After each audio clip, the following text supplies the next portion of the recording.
Need a quick way to make your edits feel faster and more exciting? One of the most popular transitions in CapCut Mobile is the flash transition.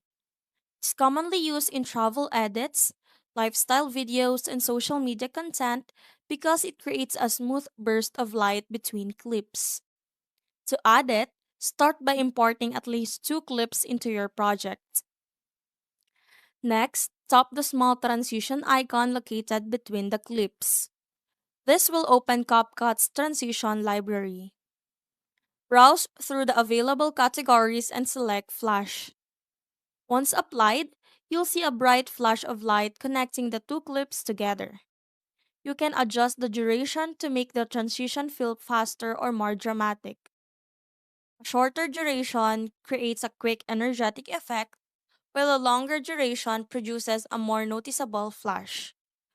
Preview the transition and fine tune it until it matches the style of your edit.